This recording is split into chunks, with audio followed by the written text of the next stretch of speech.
Bonjour à toutes et à tous. Vous avez certainement entendu parler de l'empaquetage de l'Arc de Triomphe de Christo et Jeanne-Claude. Eh bien, j'ai décidé de faire une vidéo qui sort de notre cursus habituel afin de partager avec vous les informations et témoignages que j'ai pu collecter en tant que médiatrice autour de l'événement.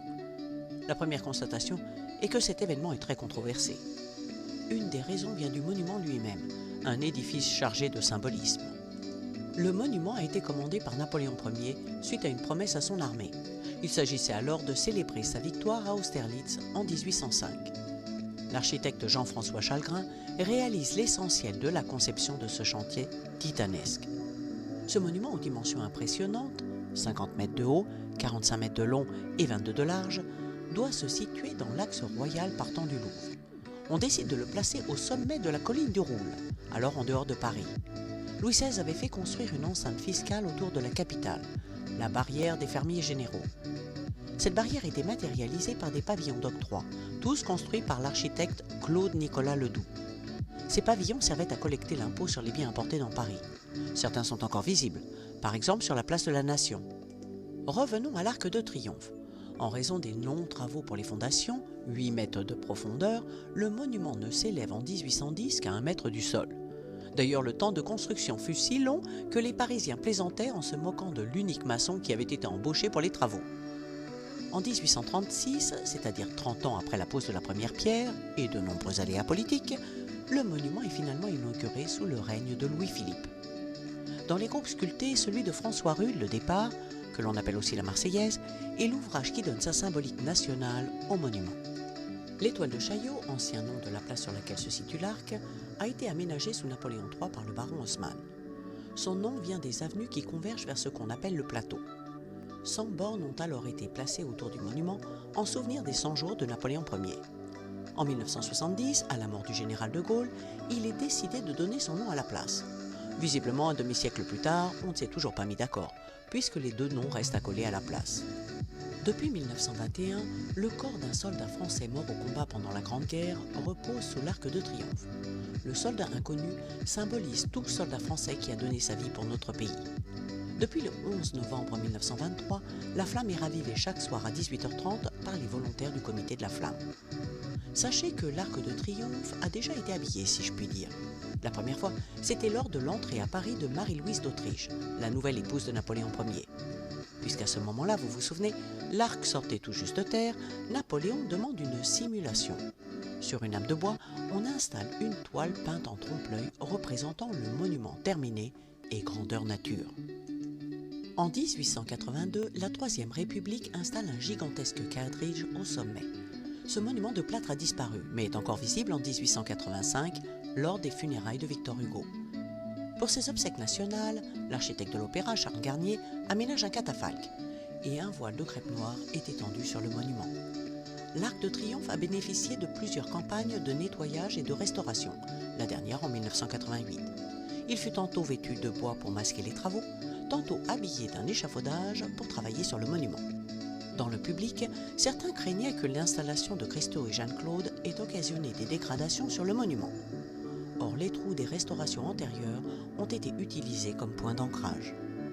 On a vu que ce qui dérangeait certains spectateurs, c'était l'emballage de ce monument. Oui, précisément celui-ci.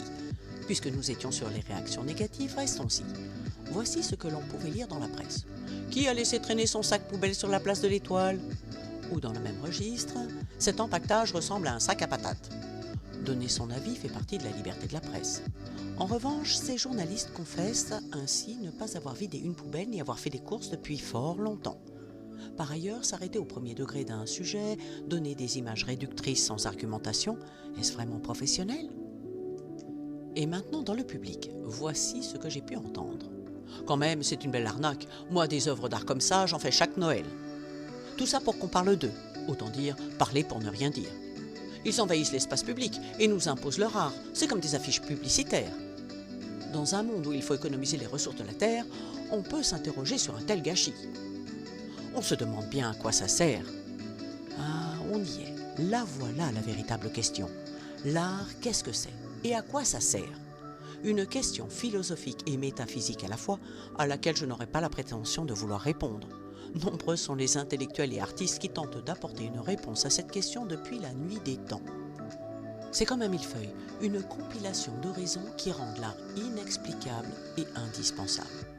Nous reviendrons sur cette question centrale, puisqu'au travers de cette œuvre, Christo et Jeanne-Claude nous livrent deux réponses possibles. Alors justement, qui étaient les artistes ? Christo et Jeanne-Claude sont nés le même jour, le 13 juin 1935. Lui en Bulgarie, elle au Maroc. Elle nous a quittés en 2009, tandis que Christo est décédé en mai 2020. Après ses études à l'Académie des Beaux-Arts de Sofia, Christo fuit le communisme et s'installe à Paris en 1958. Quelques mois après son arrivée, il rencontre Jeanne-Claude. La liaison se transforme en belle et grande histoire d'amour, et leur collaboration en coproduction. Le tandem était en route. En 1964, le couple s'installe définitivement aux États-Unis. Pour en savoir davantage sur le développement de leur cursus artistique, je vous invite à aller visiter leur site. La réalisation de cette œuvre posthume est le fait des neveux respectifs de Christo et Jeanne-Claude, Vladimir Chavachev et Jonathan Ennery. Alors c'était quoi cet événement ? Un rêve devenu réalité que les artistes Christo et Jeanne-Claude nous ont offert. Un cadeau de 14 millions d'euros. Ils ont intégralement financé l'œuvre et son montage. Certains visiteurs m'ont dit « Mais enfin, investir autant d'argent pour ça ? Ne pouvait-il pas l'employer pour des causes plus justes ?» D'abord, chacun fait ce qu'il veut de son argent. Ensuite, pour ce prix-là, d'autres s'achètent des villas ou voitures de luxe qu'ils ne partagent avec personne. Et c'est bien cette notion de partage qui est au centre de la démarche artistique. Cette œuvre était accessible à tous gratuitement. C'est pour ça que je parle de cadeau. Pas seulement pour le public, mais aussi pour Paris, ainsi éclairé d'un nouveau projecteur. À cette occasion, j'ai rencontré de nombreux touristes. Beaucoup m'ont avoué « Tu sais, depuis les manifestations des Gilets jaunes, le vandalisme de l'Arc de Triomphe, les grèves à répétition, j'avais rayé Paris de ma liste. » Paris ne faisait plus rêver. Et d'un coup, ils ont fait le voyage, et ce pour une seule raison. Contempler l'œuvre de Christo et Jeanne-Claude. Ils ont réservé des chambres d'hôtel, sont allés au restaurant, ont consommé des activités de loisirs, ont fait du shopping. Après la morosité due à la crise sanitaire, qui pourrait s'en plaindre ? Puisque nous avons évoqué le coût de l'opération, poursuivons avec les chiffres. 25 000 m² de toile recouvraient l'Arc de Triomphe. 1 kg d'aluminium aura été pulvérisé sur l'intégralité du tissu. C'est ce qui lui donnait cet aspect brillant et de miroir. 3000 mètres de corde. 3 km, c'est une distance symbolique, puisque c'est celle qui sépare l'Arc de Triomphe de la pyramide du Louvre. Une fois l'opération terminée, les matériaux retournent en Allemagne où ils ont été produits. L'aluminium sera retiré du tissu fait de polypropylène, comme les cordes d'ailleurs, et l'ensemble sera recyclé. Les couleurs utilisées rappellent notre drapeau tricolore. C'est un petit clin d'œil des artistes. 312 tonnes d'acier ont été nécessaires pour réaliser des coffrages qui protégeaient les groupes sculptés, les corniches et les voûtes. Un événement impliquant une trentaine de sociétés, 1 millier de personnes, dont 350 médiateurs et 150 ouvriers pour l'installation et démontage. En parallèle de cet événement, il y a eu des expositions de dessins, des projections. Arte a même produit un superbe documentaire que vous pouvez aller voir en replay. L'événement devait s'inscrire entre deux dates majeures liées au monument, le 14 juillet et la cérémonie du 11 novembre. L'installation de l'œuvre a donc commencé dès le 15 juillet et elle est en train d'être démontée pour être finalisée au plus tard le 10 novembre. Environ 4 mois de travail pour 16 jours de bonheur. Un événement débuté à la fin de l'été pour se terminer au début de l'automne. Pourtant, l'idée a germé au printemps de la vie des artistes, pour n'être réalisée qu'à l'hiver de leur vie. C'est en 1961 que naît l'idée d'emballer l'Arc de Triomphe. À cette époque, Christo avait une chambre de bonne rue Saint-Sénoc, à 5 minutes de l'Arc. Pourtant, après les 10 années de combat avec les différentes administrations pour obtenir l'accord d'emballer l'Arc de Triomphe, les artistes croient leur projet irréalisable, une utopie même. Ils rangent soigneusement le projet dans les cartons. En 2017, le Centre Pompidou sollicite Christo pour organiser une exposition retraçant la période parisienne du couple. On lui demande aussi de préparer un projet en marge de l'exposition. C'est alors que Christo ressort le projet des cartons. Rapidement, le président de la République valide. La dernière aventure commence. Christo ne cachait pas son impatience de revenir travailler à Paris. En raison de la pandémie, l'exposition Christo et Jeanne-Claude à Paris sera reportée. Finalement, elle se tiendra quelques mois après le décès de l'artiste. Quant à l'empaquetage, il a également été reporté à 2 reprises. Du printemps, il est décalé en automne pour ne pas déranger la nidification des oiseaux. Et de 2020, il a été reprogrammé en 2021 en raison de la crise sanitaire. Quel dommage que Christo n'ait pu voir leur rêve devenu réalité. Pourtant, il a tout organisé jusqu'au bout. Il a travaillé avec l'équipe des charpentiers de Paris, ceux-là même qui avaient travaillé à l'emballage du Pont-Neuf en 1985. Dans leurs ateliers de Bagneux, ils ont réalisé un arc, certes plus petit que l'original, mais à grande échelle. Oui, pour le Pont-Neuf, pas trop dur de trouver un autre pont à la campagne pour faire des essais. Mais aller trouver un arc de triomphe dans la nature, c'est plus compliqué. D'où cette réalisation, pour permettre à Christo de peaufiner les derniers détails. En termes de monumentalité, Christo comparait ses chantiers à ceux pour la construction d'une autoroute ou d'un pont. Vous l'aurez compris, Christo, Jeanne-Claude et Paris, c'est une belle et longue histoire d'amour. La moitié des projets qu'ils auront conçus pour la capitale aura été réalisée. Et le petit dernier, l'Arc de Triomphe emballé. Les deux artistes ont souhaité ne jamais donner d'explication à leur art afin de laisser aux spectateurs toute liberté d'interprétation. On ne va donc pas se lancer dans des conjectures. Comme pour tout, il y a les pour et les contre. L'objectif de cette vidéo est d'expliquer en quoi cet emballage est une œuvre d'art, plutôt que de modérer les uns et convertir les autres. Revenons à l'Arc de Triomphe emballé, sur lequel on trouve tous les ingrédients artistiques. Les jeux de lumière. Souvenez-vous de la démarche des impressionnistes consistant à peindre un même motif à différents moments de la journée ou de l'année, afin de rendre compte des variations de lumière.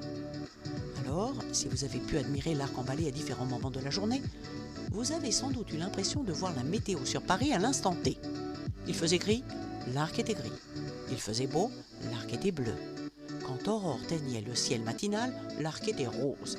Les différentes teintes du ciel et soleil s'invitaient sur l'arc, et même la lune est passée par là. Un autre défi artistique consistait aussi à rendre l'invisible, notamment le vent. Comme l'a indiqué Christo dans une interview, ce qui est fascinant et même remarquable avec cet empaquetage de l'Arc de Triomphe, c'est le rendu du vent. En s'infiltrant sous la toile, il l'a fait bouger. De transparent et invisible, le vent devenait mouvement et figure. Les plis du tissu rendaient l'aspect graphique des dessins de Christo. Une même importance était donnée à la couleur et au dessin, alors que les deux disciplines ont toujours été mises en concurrence en France. Sous certains éclairages du ciel, lorsqu'on regardait l'Arc de Triomphe, on croyait voir l'hologramme d'un dessin de Christo. Le drapé. Oui, même sous forme d'emballage, il n'en reste pas moins un drapé. Plus qu'un concept artistique, c'est la signature de Christo et Jeanne-Claude. Les plis de l'emballage soigneusement étudiés par les artistes faisaient écho au drapé de Léonard ou du Titien. Le drapé, un élément essentiel de l'histoire de l'art. Est-ce un hasard? Le père de Christo travaillait dans l'industrie chimique ou textile, selon les sources. Le tissu en polypropylène est un matériau issu de l'une et de l'autre, en tout cas que Christo connaissait parfaitement. Je m'avance sans doute en disant cela, mais ce travail m'évoque aussi une excellence française, à savoir la haute couture. Pendant l'événement, j'ai rencontré une très sympathique journaliste bulgare.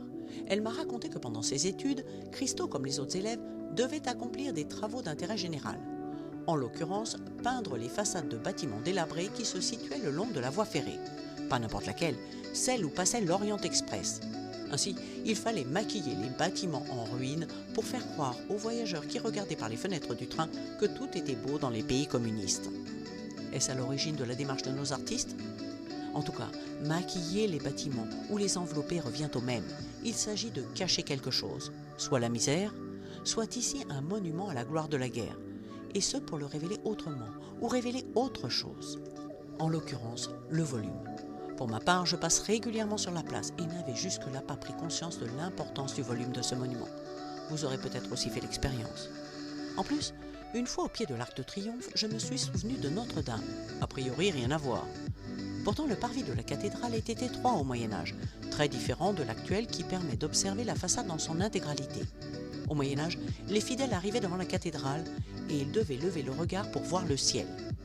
Et là aussi, cet emballage invitait à lever les yeux, à regarder le ciel, une beauté que l'on prend rarement le temps de contempler. Vous vous souvenez, je vous ai dit que Christo et Jeanne-Claude nous livraient 2 réponses sur l'utilité de l'art. Eh bien, c'est le moment d'en parler. En contemplant l'œuvre de Christo et Jeanne-Claude, je me suis rendu compte que mon imagination s'emballait, si je puis dire. Autrement dit, l'art ouvre des portes, des univers d'observation et de réflexion. Aussi, voir le monument ainsi emballé était une sorte de retour aux sources. Oui, j'avais l'impression de voir l'esquisse du monument, comme si le fini redevenait ébauche, une esquisse grandeur nature, avant de retrouver sa forme définitive. Aussi, au cours de cette manifestation, je me suis aperçu que les visiteurs parlaient entre eux. Une ambiance festive et bon enfant régnait sur la place. L'art peut donc aussi être un détonateur, un bouton sur lequel on appuie sans savoir ce qu'il va déclencher. De l'admiration, du dégoût, ici un dialogue. Et le dialogue, le débat, sont au cœur de nos rapports avec les autres, la clé de voûte de l'organisation de la vie en société, de la civilisation. Pour conclure, je soulignerai que voir les photos de l'événement est une chose, avoir vu l'œuvre en est une autre. C'était l'occasion de se forger son propre avis, de se laisser guider par son ressenti. Pour autant, l'expérience n'a pas été la même pour tout le monde. À cet effet, je vous recommande de lire l'excellent article d'Ariane Nicolas, publié le 30 septembre dans Philomag. Ah, encore une petite chose, Christo et Jeanne-Claude préféraient le terme temporaire à éphémère, car leurs œuvres étaient conçues pour durer. Le mot éphémère, quant à lui, suggère quelque chose de passager, de fragile, voire d'autodégradable. Leur reprocher d'occuper l'espace public, c'est faire fi de tout le street art qui embellit nos villes. Dans le monde de l'art, il est difficile de se faire un nom, encore moins un prénom. J'ai évoqué les drapés de Léonard, et vous avez tout de suite compris que je parlais de Léonard de Vinci. Voici deux autres prénoms, Christo et Jeanne-Claude. Que l'on aime ou pas, ils auront marqué l'histoire de l'art contemporain. Et je profite de cette vidéo pour les remercier chaleureusement. Voilà, je vous dis au revoir et vous retrouverai bientôt pour de nouvelles visites. En attendant, je vous souhaite à toutes et à tous une excellente journée.